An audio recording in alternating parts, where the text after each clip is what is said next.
आपका श्री शक्ति क्लासेज के इस नए वीडियो में। पिछला जो वीडियो लेक्चर था उसके अंदर हम पढ़ रहे थे परमाणु के सिद्धांत के बारे में। डाल्टन और थॉमसन का जो परमाणु सिद्धांत और जो परमाणु मॉडल था उसका हमने अध्ययन कर लिया था। तो वहां पर हमारे को परमाणु है ये पता चल चुका था कि भाई परमाणु है, परमाणु के अंदर धनावेश और क्या होता है, ऋणावेश होता है। लेकिन धनावेश और ऋणावेश कहाँ पर होता है और कितना परमाणु की क्या साइज होती है उसके बारे में हमारे को कुछ पता नहीं था वहां पर। तो इसके लिए वो एक नया प्रयोग है जो था आपका रदरफोर्ड का परमाणु मॉडल। रदरफोर्ड और उनके शिष्यों द्वारा है वो ये प्रयोग किया गया था। तो आज हम उसी के बारे में अध्ययन करेंगे कि रदरफोर्ड का परमाणु मॉडल। तो देखो सबसे पहले रहेगा रदरफोर्ड का परमाणु मॉडल। इसको अच्छे से समझना है, ये इंपॉर्टेंट भी है आपका। तो रदरफोर्ड का परमाणु मॉडल क्या है, देखो रदरफोर्ड ने क्या किया, सर्वप्रथम उन्होंने क्या किया, एक सोने की पतली पन्नी ली, सोने की एक पतली पन्नी ली। ठीक है, ये एक सोने की पन्नी है, बिल्कुल पतली पन्नी है और इसकी जो मोटाई थी, इस प्रकार से जो मोटाई थी वो मोटाई थी 10 की पावर माइनस का 7 मीटर या 100 नैनोमीटर। ये दोनों एक ही बात, 10 की पावर माइनस 7 मीटर या 100 नैनोमीटर। जो नैनोमीटर होता है ना, नैनोमीटर, एक नैनोमीटर बराबर होता है 10 की पावर माइनस का 9 मीटर। कितना होता है, एक नैनोमीटर बराबर 10 की पावर माइनस 9 मीटर। तो आप अगर इसको मीटर में बदलोगे तो इस नैनोमीटर को मीटर में बदलोगे तो यहाँ पर क्या क्या आएगा, 10 की पावर 100 इंटू यहाँ पर एक नैनोमीटर की जगह क्या रख सकते हो, ये रख सकते हो ना, यहाँ पर 10 की पावर माइनस का 9 मीटर और यहाँ से कितने, इसको क्या रख सकते हो, 10 की पावर 2 इंटू 10 की पावर माइनस 9। तो यहाँ पर कितना बचेगा, 9 में से 2 घटाओ कितना बचेगा, आपका 7 ही बचेगा ना, वो भी माइनस का। तो यहाँ पर आ जाएगा 10 की पावर माइनस 7 मीटर। तो यहाँ पर देख लो ये 100 नैनोमीटर और ये जो है एक ही बात है ऊपर वाला। तो जो रदरफोर्ड ने सर्वप्रथम क्या किया, एक सोने की पन्नी ली जिसकी जो मोटाई थी वो कितनी थी आपकी 100 नैनोमीटर या 10 की पावर माइनस 7 मीटर, मतलब बहुत ही क्या थी, पतली पन्नी थी यहाँ पर। तो सबसे पहला तो ये कार्य हो गया यहाँ पर। ठीक है, अब यहाँ पर उन्होंने क्या किया था, इस सोने की पन्नी से यहाँ पर कुछ दूरी पर एक बॉक्स रखा और उस बॉक्स के अंदर वो रखे एल्फा कण। क्या रखे, एल्फा कण रखे। अब ये जो एल्फा कण है वो क्या होते हैं, आपको पता है कि हीलियम होता है, हीलियम होता है ना। तो हीलियम होता है, हीलियम के जो हीलियम होता है, हीलियम के प्लस प्लस जो ये हीलियम He प्लस प्लस होता है, इसी के समान है वो क्या होता है, आपका अल्फा कण होता है। अल्फा कण हीलियम प्लस प्लस के समान होता है, ये बात आपको वो ध्यान में रखनी है। कहने का मतलब अल्फा कण होता है। अल्फा कण कैसा है, अल्फा कण हीलियम प्लस प्लस के क्या है, के जैसा ही है। मतलब हीलियम प्लस प्लस को हम क्या कहते हैं, अल्फा कण कहते हैं। मतलब जो गुण आपके हीलियम के होंगे वही किसके गुण होंगे, अल्फा कण के होंगे। अगर हीलियम के ऊपर प्लस है इसका मतलब अल्फा कण में भी क्या होगा, प्लस होगा। कहने का मतलब अल्फा कण है वो क्या है, आपका धनावेशित है। ठीक है, धनावेशित कण है, ये आपको बाद में ध्यान रखनी है यहाँ पर। तो अल्फा कण है वो हीलियम प्लस प्लस के समान है। अल्फा कणों का एक बॉक्स ले लिया जिसमें लगभग वो 20,000 अल्फा कण थे। कितने थे, 20,000 अल्फा कण थे यहाँ पर इस बॉक्स के अंदर। एक सोने की पतली पन्नी ले लेती और वहां पर जो सोने की पन्नी की पतली की जो मोटाई थी वो कितनी थी, 10 की पावर माइनस 7 मीटर या 100 नैनोमीटर। अब इस सोने की पन्नी के पीछे एक लगा दिया वर्ताकार एक पर्दा। ठीक है, जो पर्दा था वो था जिंक सल्फाइड का, ZnS, जिंक सल्फाइड का पर्दा था। अब ये पर्दा क्यों लगाया गया उसका हम कारण अभी देखेंगे। तो ये इतनी बातें समझ में आ गई। एक बॉक्स लिया जिसमें अल्फा कण रख दिया, एक सोने की पन्नी ली, एक जिंक सल्फाइड का पर्दा लगा दिया। अब यहाँ पर हुआ क्या, रदरफोर्ड ने यहाँ पर क्या किया, उन्होंने क्या किया, जैसे ही यहाँ से अल्फा कण है, अल्फा कण छोड़े, यहाँ पर अल्फा कणों की बौछार करवाई इस सोने की पन्नी पर। तो यहाँ पर अल्फा कण कुछ इस प्रकार से गए, कुछ जो अल्फा कण थे वो तो क्या हो गए थे, सोने की पन्नी से सीधे इस प्रकार से निकल गए थे। और यहाँ पर इस जिंक सल्फाइड के पर्दे का लगाने का मतलब क्या हुआ कि कुछ अल्फा कण जो सोने की पन्नी को भेद कर, सोने की पन्नी में से निकलकर यहाँ पर पीछे गए। तो यहाँ पर अगर पर्दा नहीं लगा होता तो पीछे तो भाई कितनी दूर पर चला जाता, हमें कैसे पता चला कि भाई पता चलेगा कि पीछे गए कि नहीं गए। इसलिए यहाँ पर कि पीछे गए कि नहीं गए, इसलिए यहाँ पर क्या हुआ, जैसे अल्फा कण की बौछार हुई, अगर सोने की पन्नी को उन्होंने भेद दिया तो भेद कर जाएगी यहाँ पर इस जो जिंक सल्फाइड का पर्दा है यहीं पर आकर टकराएंगे ना। तो जैसे यहाँ पर जिंक सल्फाइड के पर्दे पर आकर वो जो अल्फा कण है वो टकराएंगे तो क्या उत्पन्न होगी, एक फ्लैश उत्पन्न होगा, मतलब स्फुर दीप्ति उत्पन्न होगी। तो जैसे यहाँ पर क्या हुआ, ये अल्फा कण टकराया यहाँ पर इस प्रकार से आते हुए, तो यहाँ पर क्या उत्पन्न हुई है कि स्फुर दीप्ति,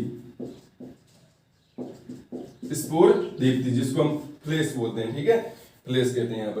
तो एक अल्फा कण कुछ इस प्रकार से है, इसी प्रकार से मतलब बहुत सारे अल्फा कण थे जो मतलब क्या हो गए, सोने की पन्नी को सीधे भेद कर निकल गए। कुछ अल्फा कण ऐसे भी थे, कुछ अल्फा कण ऐसे भी थे जो क्या थे, आपके कुछ कोण पर विक्षेपित हुए इस प्रकार से। ठीक है, कुछ कोण पर विक्षेपित हो गए थे, ये लो।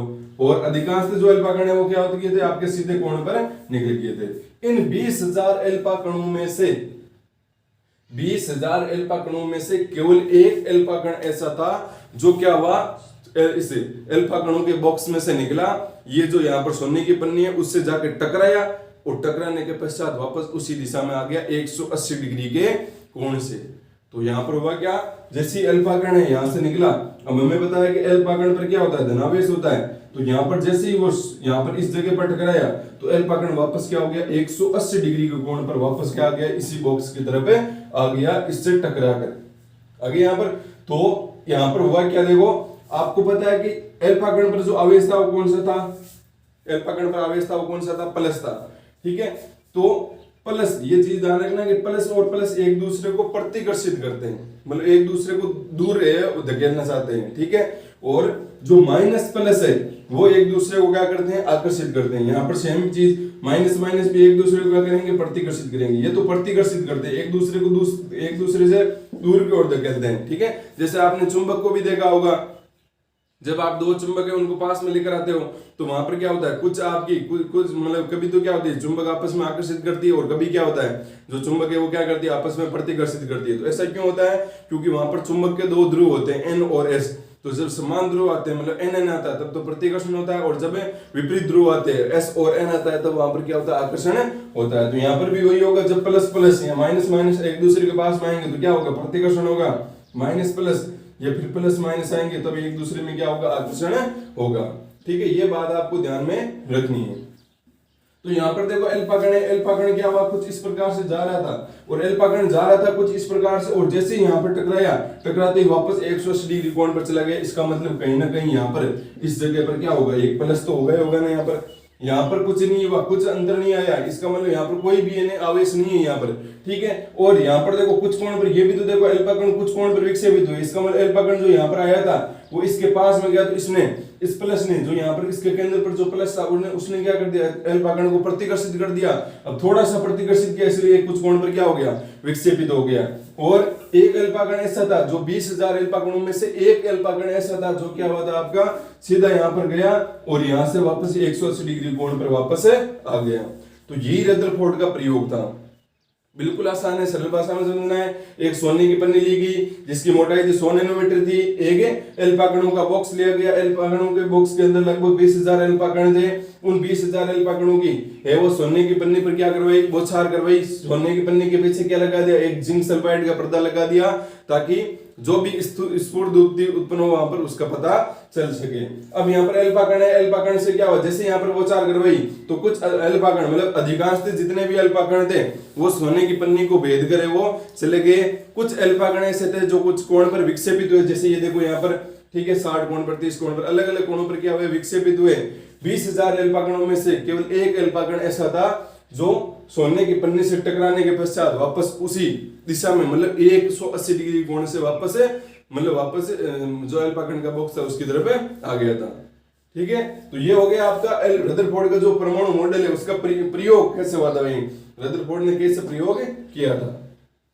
बिल्कुल आसान है, सोने की पन्नी ले ली, ये बॉक्स ले लिया, बिल्कुल आपको दिमाग में ये बातें ध्यान में रखनी है कि क्या क्या प्रयोग यहाँ पर हुआ है, ठीक है। अब हम यहाँ पर हमारे पास में तीन बचते हैं कि एक तो सबसे पहले तो यहाँ पर क्या लेंगे, प्रेक्षण लेंगे ना भाई। आप कोई भी कार्य करते हो तो कोई भी कार्य करो, जैसे आपको मान लो किसी का नाप, मतलब जैसे आपको जो दरवाजा है उसका माप लेना है, तो आप क्या करोगे, पहले जो फीता लेकर आओगे पहले क्या करोगे, मापोगे। तो वहां पर आप क्या ले रहे हो, पहले प्रेक्षण दे रहे हो ना यहाँ पर कि भाई यहाँ से यहाँ तक का ये इतना है, ये इसकी लंबाई इतनी, पहले आप प्रेक्षण दे रहे हो। तो भाई मान लो आगे 5 फुट आ गया, फिर आपने वो लिख लिया भाई 5 फुट आ गया। अब आपको निष्कर्ष तो निकालना पड़ेगा ना भाई, यहाँ पर निष्कर्ष क्या होगा इससे, भाई क्यों हमने इसको है वो किया था, इससे फायदा क्या हुआ हमारे को, लंबे मापने से फायदा क्या हुआ, तो लंबे मापने से जो भी आपका कार्य होगा हो जाएगा। तो यहाँ पर भी वही कार्य होगा, प्रयोग हुआ तो प्रयोग के क्या होंगे, पहले प्रेक्षण मिलेंगे हमारे को, और प्रेक्षण मिलने के बाद में हमारे को लिखने पड़ेंगे उसके निष्कर्ष, और निष्कर्ष लिखने के बाद में यहाँ पर क्या दिया जाएगा, रदरफोर्ड का परमाणु मॉडल है वो दिया जाएगा। पहले हम क्या करेंगे, पहले दीवार का माप करेंगे तो वो प्रेक्षण हो गया, फिर हम उसको कहीं पर अंकित करेंगे कि भाई ये यहाँ पर इतनी इतनी जो है वो लंबाई हुई थी, फिर हम उसको जो लंबाई उसका हमारे को कुछ कार्य तो करना है, ऐसे ही थोड़ी हम आपके बैठ जाएंगे। तो प्रेक्षण हो गया, निष्कर्ष हो गया, लेकिन प्रेक्षण और निष्कर्ष से कुछ कार्य तो करना ही पड़ेगा ना, तो वो क्या हो जाएगा हमारा, वहां से क्या दे दिया जाएगा, आपका जो रदरफोर्ड का परमाणु मॉडल है वो दे दिया जाएगा। तो यहाँ पर सबसे पहले हम पढ़ते हैं कि प्रेक्षण क्या क्या हुए थे यहाँ पर रदरफोर्ड मॉडल के। यहाँ पर प्रेक्षण, तो सबसे पहला प्रेक्षण क्या था कि अधिकांश अल्फा कण सोने की पन्नी को सीधे भेजते हुए चले गए। ठीक है, अधिकांश जितने भी अल्फा कण थे वो सोने की पन्नी को है वो सीधे भेजते हुए चले गए बिना कोई विक्षेपण हुए। ये पहला प्रेक्षण हो गया। जो प्रेक्षण मतलब जो चीजें आप देख पा रहे हो, तो दूसरी चीज, पहली चीज तो आपने देख ली, दूसरी चीज आपने क्या देखी कि यहाँ पर कुछ अल्फा कण है वो क्या हुए, कुछ कोण पर विक्षेपित हो, तो लिख लो यहाँ पर कुछ अल्फा कण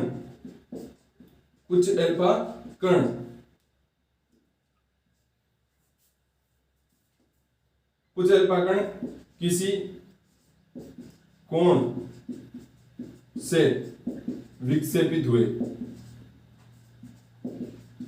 ये दूसरा निष्कर्ष हो गया। अब प्रेक्षण हो गया। तीसरा प्रेक्षण क्या होगा कि 20,000 अल्फा कणों में से केवल एक ही अल्फा कण ऐसा था जो क्या हुआ था, आपका सोने की पन्नी से टकराने के पश्चात 180 डिग्री कोण से वापस आ गया। तो यहां पर आप लिखोगे कि 20,000 अल्फा कणों में से एक अल्फा कण सोने की पन्नी से टकराने के पश्चात 180 डिग्री कोण पर विक्षेपित हो गया। तो ये हमारे क्या आ गए थे, प्रेक्षण आ गए थे यहाँ पर। ठीक है, तो प्रेक्षण हमने 3 लिख लिए भाई। जो बातें हमने देखी है वो हमारे को पहले प्रेक्षण के अंदर लिखनी है। ठीक है, तो प्रेक्षण आपका हो गया। जो 3 बातें आपने देखी कि अल्फा कण है तो अधिकांश अल्फा कण सीधे चले गए, जिन्होंने यहाँ पर जिंक कैसे पता चला कि सीधे चले गए, क्योंकि यहाँ पर जिंक सल्फाइड पर हमारे क्या उत्पन्न हुई, स्फुरदीप्ति उत्पन्न हुई। कुछ अल्फा कण थे जो यहाँ पर तो बौछार करवाई, तो उनको यहाँ से बौछार करवाई तो जाना भी यहाँ पर था, लेकिन जब देखा गया तो वहां पर स्फुरदीप्ति आ रही। इसका मतलब कुछ अल्फा कण है वो कुछ कोण पर क्या हो गए थे, विक्षेपित हो गए थे। एक अल्फा कण ऐसा था, मान लो यहाँ पर क्या हो गया, जो 20,000 में से एक अल्फा कण ऐसा था जिसको यहाँ से छोड़ा गया तो वापस वो यहाँ पर आया ही नहीं, यहाँ पर कोई स्फुरदीप्ति उत्पन्न नहीं हुई, और इसका मतलब क्या हुआ, वापस उसी दिशा में चला गया। तो ये हो गया, क्या हो गया, रदरफोर्ड परमाणु मॉडल के प्रेक्षण, प्रयोग के प्रेक्षण होते हैं। प्रयोग के क्या होते हैं, पहले प्रेक्षण होता है। ये देखो इस प्रकार से होता है, प्रयोग के पहले प्रयोग होगा, फिर इसके क्या लिखे जाएंगे, प्रेक्षण लिखे जाएंगे। ठीक है, फिर इनसे क्या निकलेगा, निष्कर्ष निकलेगा कि भाई प्रेक्षण दिए तो प्रेक्षण से क्या निष्कर्ष निकलेगा, फिर जो भी चीज होगी वो दे दी जाएगी। जैसे यहाँ पर निष्कर्ष निकाल के फिर क्या देना है, इनको परमाणु मॉडल देना है, परमाणु मॉडल बताना है तो परमाणु मॉडल दे दिया जाएगा। ठीक है, तो ये इस प्रकार से वो यहाँ पर ये ध्यान में रखना है, ये किस प्रकार से क्रम में लिखना है। तो अब हमारा देखो प्रयोग तो हो गया, हमने कर लिया, प्रेक्षण भी हो गया हमारा, ये प्रेक्षण। अब हमारे क्या निकालना है, निष्कर्ष निकालने हैं। तो अब हम निकालते हैं निष्कर्ष। अब हम लिखेंगे निष्कर्ष। तो रदरफोर्ड परमाणु मॉडल के क्या क्या निष्कर्ष होंगे। तो देखो यहाँ पर हमें पहला जो प्रेक्षण है, पहला प्रेक्षण हमारा क्या था कि अधिकांश जो अल्फा कण थे वो सोने की पन्नी को भेदते हुए सीधे निकल गए।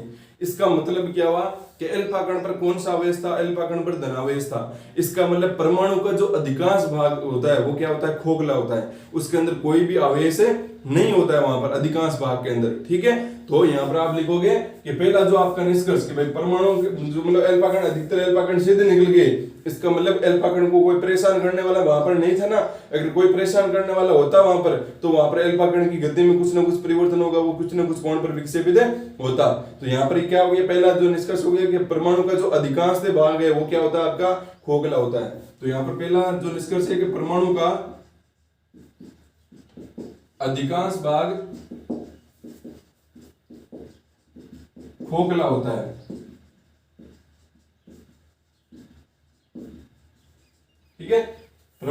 अधिकांश भाग क्या होता है आपका खोखला होता है। उसके बाद में दूसरा पॉइंट, ठीक है, तो दूसरा हमारा जो प्रेक्षण था वो प्रेक्षण से हम निष्कर्ष निकाले। दूसरा प्रेक्षण क्या था कि कुछ अल्फा कण है वो क्या हुए थे, कुछ कोण पर विक्षेपित हुए। इसका मतलब परमाणु के अंदर, परमाणु है उसके अंदर है कुछ मतलब जो आपका जो भी मतलब धनावेश है वो किसी एक जगह पर क्या आपका केंद्रित है, तो यहाँ पर लिखेंगे कुछ कोण पर जो विक्षेपित हुए। इसका मतलब क्या हुआ कि परमाणु का धनावेश किसी एक निश्चित जगह पर केंद्रित होता है, ठीक है। तो परमाणु का जो धनावेश है वो किसी एक निश्चित जगह पर केंद्रित होता है, तभी तो वहां पर क्या हुआ था, जो अल्फा कण थे वो कुछ कोण पर विक्षेपित हुए। तीसरा जो आपका पॉइंट था वहां पर पीछे के 20,000 अल्फा कण में से केवल एक अल्फा कण ऐसा था जो कुछ कोण पर क्या हो गया था, विक्षेपित हो गया था। तो यहां पर क्या हो गया, उससे निष्कर्ष क्या निकला कि जो परमाणु का संपूर्ण धनावेश है, परमाणु का संपूर्ण धनावेश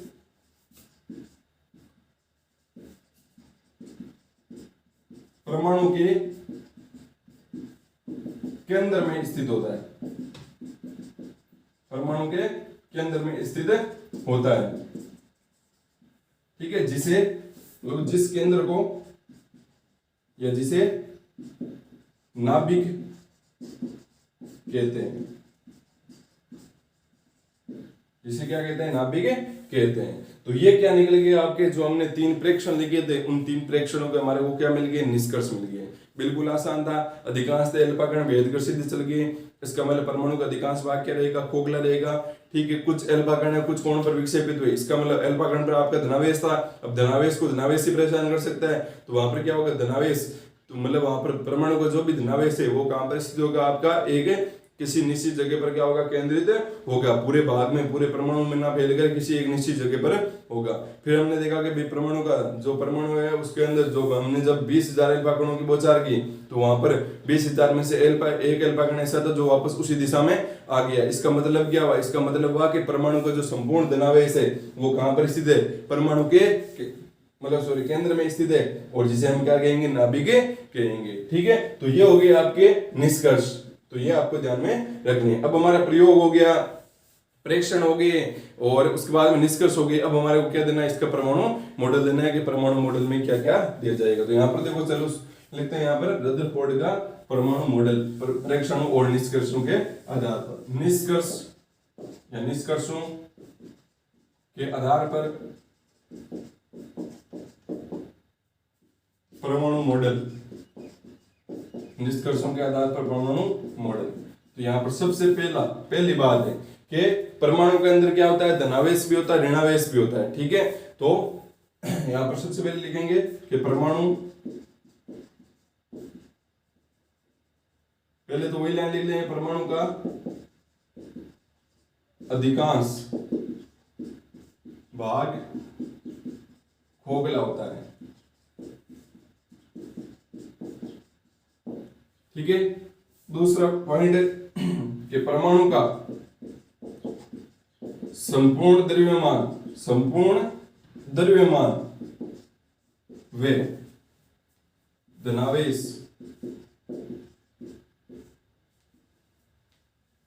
एक निश्चित केंद्र में स्थित होता है। इस निश्चित या इस केंद्र को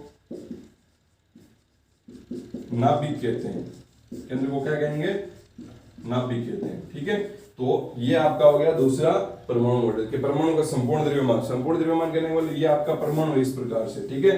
तो यहाँ पर जो आपका पूरा का पूरा जो ये देखो ये नाभिक बन गया, ठीक है भाई, ये परमाणु है, परमाणु गोल होता है और परमाणु के अंदर है, ठीक है, परमाणु के अंदर है वो क्या होता है, जो यहाँ पर ये जो केंद्र है इस केंद्र को क्या बोला गया, नाभिक बोला गया। और इसी नाभिक के अंदर क्या पाया जाएगा, आपका पूरा धनावेश पाया जाएगा, और इसी के अंदर है वो क्या पाया जाएगा, आपका पूरा जो पूरा परमाणु का जो द्रव्यमान है वो पाया जाएगा। भाई हम कैसे लिखते हैं, जैसे कोई भी आपके पास में प्रतीक है, जैसे Na, तो यहाँ पर क्या लिखते हैं 11, और इसका जो परमाणु द्रव्यमान होता है वो कितना होता है 23 होता है।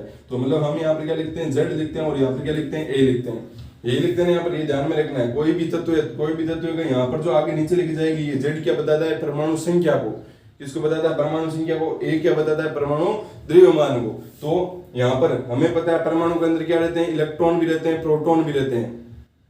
तो यहाँ पर इलेक्ट्रॉन है वो क्या करते हैं, अभी आगे आएगा कि इलेक्ट्रॉन क्या करते रहते हैं, इलेक्ट्रॉन नाभिक में नहीं होकर कहां पर होते हैं, बाहर है वो क्या करते रहते हैं, गति करते रहते हैं यहाँ पर, ठीक है। तो इलेक्ट्रॉन का भी तो द्रव्यमान होता है ना, इलेक्ट्रॉन का द्रव्यमान कितना होता है, देखो me, ये भी ध्यान रखना है, 9.1 × 10⁻31 kg। जितनी बड़ी संख्या होगी और उसके ऊपर माइनस लग जाएगा, मतलब वो उतनी छोटी हो जाएगी, मतलब जो इलेक्ट्रॉन का द्रव्यमान है वो बहुत कम है। देखो बड़ी संख्या और उसका भी माइनस लग गया, मतलब क्या 10⁻1, तो देखो 10, 1 10⁻2 और उसका आगे माइनस लगा दो, 10⁻2 मतलब माइनस का 100, 10⁻3 मतलब माइनस का 1000। तो माइनस का 100 बड़ा है कि माइनस का 1000 बड़ा है, माइनस का 100 बड़ा है ना, माइनस का 1000 क्या छोटा है। जितनी बड़ी संख्या होगी उसका आगे माइनस लग जाएगा, मतलब उतनी क्या हो जाएगी, छोटी हो जाएगी। उसके बाद देखो प्रोटॉन का द्रव्यमान, तो प्रोटॉन का द्रव्यमान होता है 1.672 × 10⁻27 kg, ठीक है। ये क्या है, इलेक्ट्रॉन से तो ज्यादा है ना यहाँ पर भाई, ये इलेक्ट्रॉन वाली संख्या छोटी है लेकिन उसके आगे माइनस लग गया, तो ये इलेक्ट्रॉन वाली जो द्रव्यमान है वो सबसे कम होगा और प्रोटॉन का द्रव्यमान ज्यादा होगा। तो यहाँ पर ये इनका डिफरेंस देखोगे ना, आपको ऐसे तो लग रहा है यहाँ पर 27 और यहाँ पर 31 है, लेकिन बहुत ज्यादा डिफरेंस है। कहने का मतलब जो इलेक्ट्रॉन का द्रव्यमान है वो लगभग नगण्य होता है। तो परमाणु का जो संपूर्ण द्रव्यमान है वो प्रोटॉन के आधार पर दिया जाता है, और परमाणु का संपूर्ण जो प्रोटॉन है, प्रोटॉन मतलब जिसके ऊपर प्लस है, धनावेशित कण को क्या कहते हैं, प्रोटॉन कहते हैं। तो धनावेशित कण है वो सारा कहां पर स्थित है, केंद्र में स्थित है, मतलब प्रोटॉन केंद्र में स्थित है, और पूरे प्रोटॉन का ही द्रव्यमान है परमाणु द्रव्यमान माना जाता है। इसीलिए यहाँ पर ये लाइन लिखी कि परमाणु का संपूर्ण द्रव्यमान है वो कहां पर स्थित होगा, आपका नाभिक में स्थित होगा, ठीक है। तो ये बात आपको ध्यान में रखनी है। उसके बाद में यहाँ पर देखो आगे बात करते हैं, तीसरा पॉइंट के परमाणु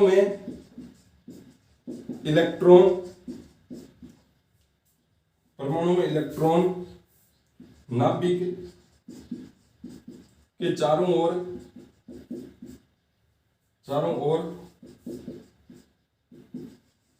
की कक्षाओं में गति करते हैं। मतलब ये इस प्रकार से आपका क्या है, ये आपका क्या है, नाभिक है, नाभिक के बाहर ये जो इस प्रकार से हमने लाइन बनाई है, ये आपकी कक्षा होगी, ये पहली कक्षा, ये दूसरी कक्षा।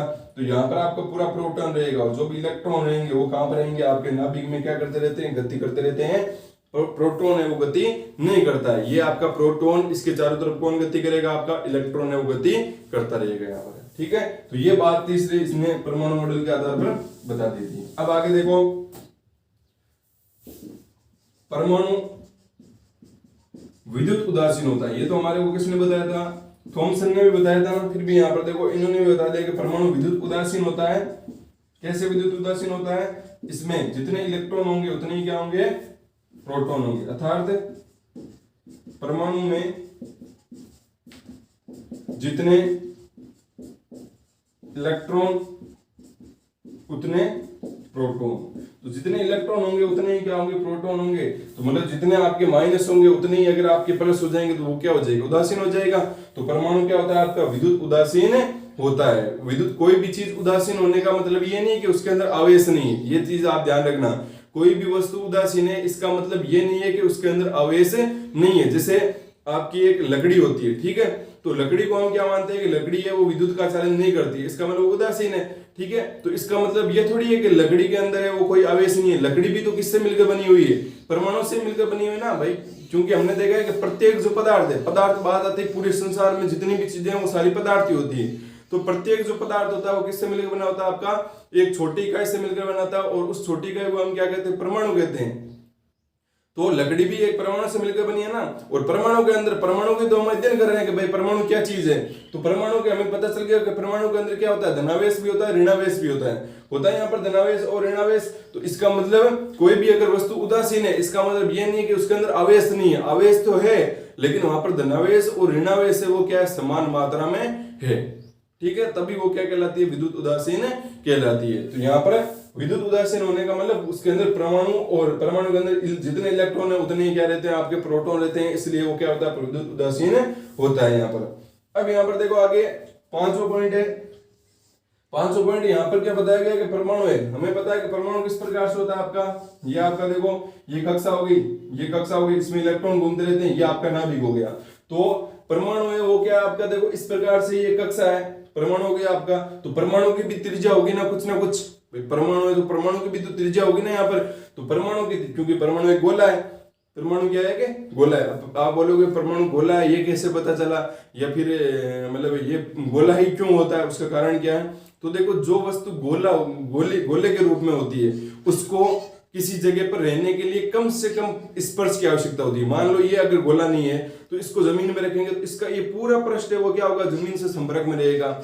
लेकिन आप और कोई सी भी वस्तु ले लो, लेकिन जो गोला होगा, गोले के लिए जो मतलब वहां पर होगा, तो गोले का क्या होगा, जो सबसे नीचे का पृष्ठ है वो सबसे वो क्या रहेगा आपका, कम स्पर्श में रहेगा, जो भी वहां पर सतह है उसके संपर्क में। इसलिए परमाणु क्या रहता है आपका, गोले के रूप में रहता है। तो परमाणु गोला है तो उसकी क्या होगी, कुछ ना कुछ त्रिज्या भी होगी। तो यहाँ पर देखो परमाणु की जो त्रिज्या है वो जो रदरफोर्ड है, रदरफोर्ड ने बताई थी 10 की पावर -10 मीटर।